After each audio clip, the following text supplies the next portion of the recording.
Alright, enough messing around here, folks. NYX is supposed to be a mind control frame, right? Then let's do some recruiting. Behold, the Resistance NYX, the only build that makes enemies actually do damage to each other. Now come forth, my new recruit, and slay these enemies for your new master. Behold the power of an enemy that can actually kill their fellow allies, as long as they're pretty close by, and as long as they're a heavy gunner. But there's a lot of damage. In this video, I'm going to talk a lot about the concept behind this build and the thoughts behind the mods I chose for it to make enemies do actual damage to each other.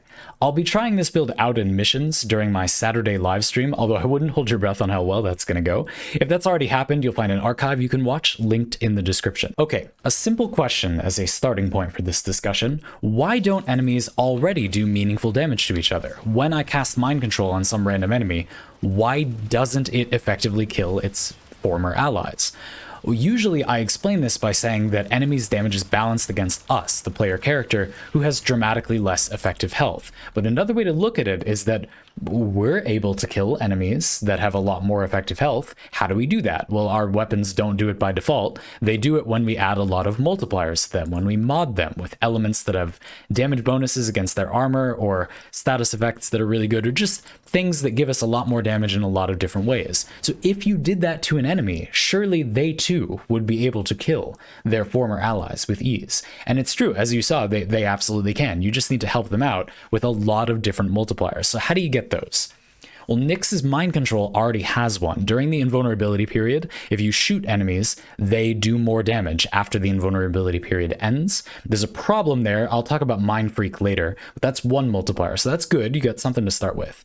And you saw I stacked the enemy with radiation prior. I did that because radiation damage not only turns on friendly fire, which we don't need, but also makes enemies do more damage to each other. Now, as far as we can tell, that does work in this situation. I had a particularly excited member of that stream who gave me 2 Rivens that can potentially stack up even more radiation even quicker.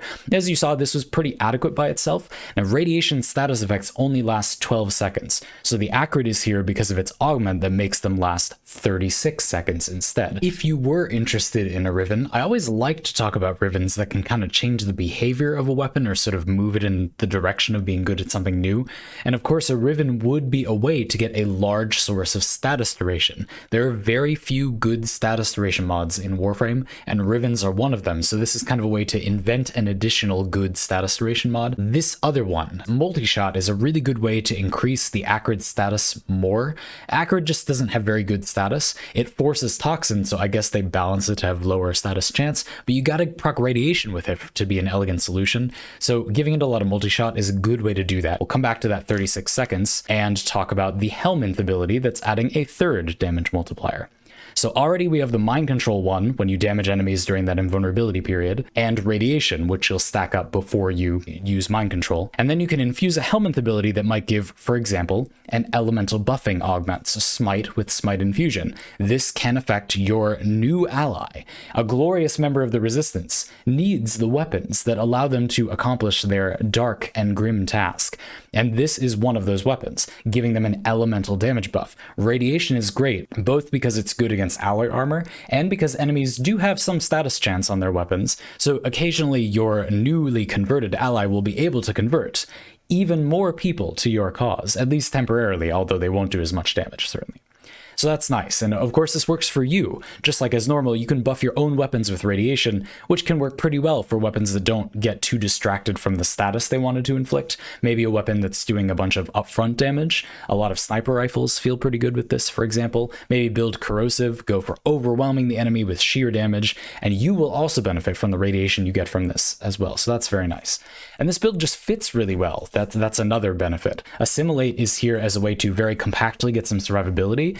Build is already interested in duration, efficiency, and strength, and range doesn't make you any less safe when using Assimilate. It just means you won't protect other stuff around you, but it's fine. Your newly converted agent will be a good decoy to handle that part, so that's why the range is terrible. I swapped off Chaos. Chaos is a great ability, but Mind Control does already have some overlap. Coming back to that 36-second duration on Radiation, though, you'll notice that Mind Control has a 50-second duration, and Smite Infusion has a 66-second duration. Setting this up and having it last a long time is really good. It's bad because it takes a lot of time to set up, but if it lasted a really long time, that'd be potentially a lot better. If it lasted forever, that would be good.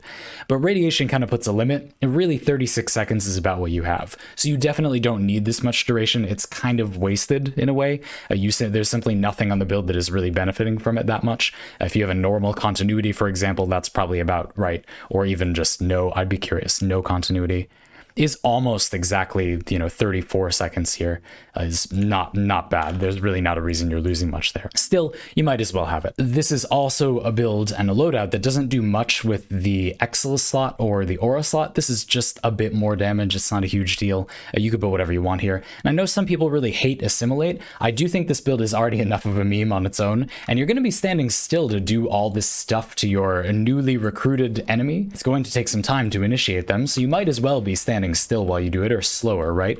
But you can always move around with your operator void dashes or some melee weapon with stances. You all know that stuff. If you hate this, that's totally fine. I will briefly touch on a version that doesn't use it, but I do think it's a good fit here. Let's briefly talk about Mind Freak. Well, first of all, this is a lot of damage. The reason this is powerful, though, is because Mind Control has diminishing returns. Mind Control, you see, causes the enemy to be invulnerable for a little bit, and then as they take damage, that will make them do more damage once they're converted to your side.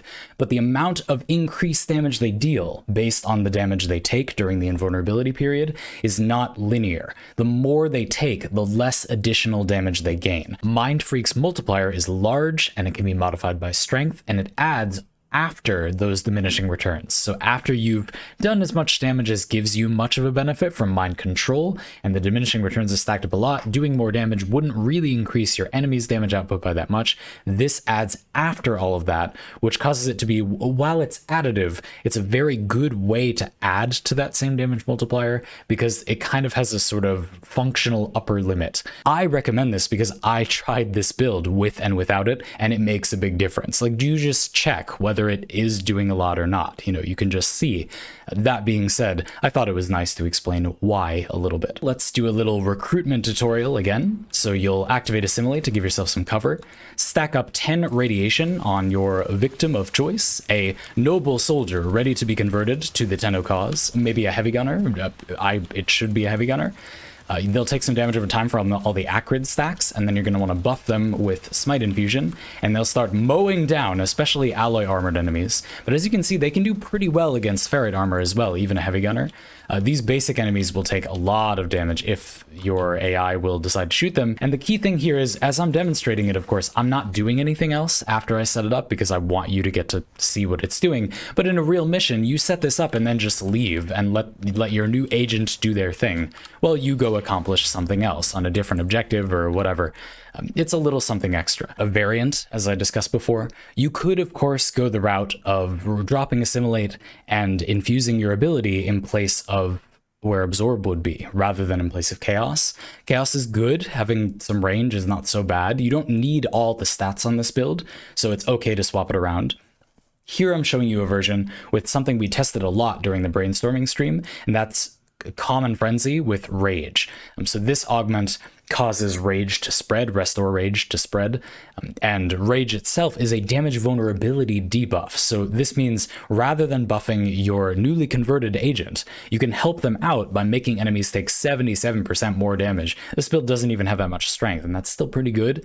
This does make enemies attack faster. We were hoping that that would make your agent attack faster as well. Then it would be 2 multipliers. You'd get your mind-controlled unit attacking more quickly, and the enemies being more vulnerable to damage, but this seems to purge when you mind control an enemy, so that doesn't work, but still an interesting idea.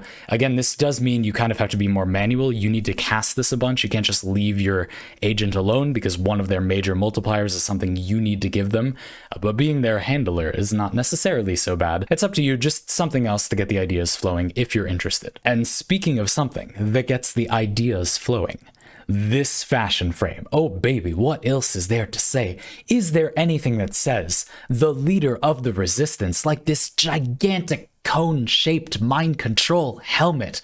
This helmet says, I will free you from your oppressors. You will be liberated after eons under the yoke of an impressive regime. Corpus and Grenier rejoice. We have come to cleanse the sinners from the origin system with the power of damage multipliers and marginal benefit analysis. Well, I guess it's more like diminishing returns. Anyway, you get the point. I put on these Imugi Prime shoulders because I felt like they made the helmet look a little bit less out of place. It makes the giant towering cone thing look a little more appropriate because the shoulders also kind of have the exact same thing going on. And then the Sayandana is just here to create even more energy coattails that use just as much energy as I used during an entire week of keeping my streaming setup on. If you're interested in that Sayandana, I think it can be hard to get it to fit over a frame's hips, but here it looks rather natural a lot of the time. It's the Mithra Sayandana. And what would any mind-controlled loadout be without psychedelic lotus petals falling from the sky as your former enemies join your glorious cause? If you decide to use Rest and Rage, when used with the helmet system, you only get Rest or Rage because you're not Equinox, you don't have two forms, and the one you get is based on your energy color, or your emissive color, I should say. So make sure that that is light enough. I don't know how this doesn't count as light enough. This is giving me Rest at the moment. I don't know how this doesn't count as light, but anyway, whatever. Make sure it's Rage. Oh, the NYX Deluxe skin. I'm a fan. I'm not sure what animation set I want here. I went with Ash Noble because I like this idea of an assertive, regal, but sort of comically grandiose mind control character. I feel like it's a stereotype in my mind anyway, that the mind controlling or the intelligence member of the unit often has this kind of crazy mentalist kind of out there looking appearance. And so I wanted to get something like that. A thing of beauty watching enemies tear through their former allies' ranks to free themselves from the yoke of oppression. Just heartwarming. The Resistance NYX, in all her glory, has now been bequeathed onto you. Go forth and convert more recruits to our cause, Tenno. I'm looking forward to seeing your newly established squad on my stream when I play this build. If you're watching this video just as it comes out, I'm now using bootleg builds as a way to notify you that I'm live streaming some test gameplay of these builds from a Warframes week as part of my build series Framework. So if you're watching this just as it came out, come check us out. I've linked that in the description, and there's also a comment if I'm still live.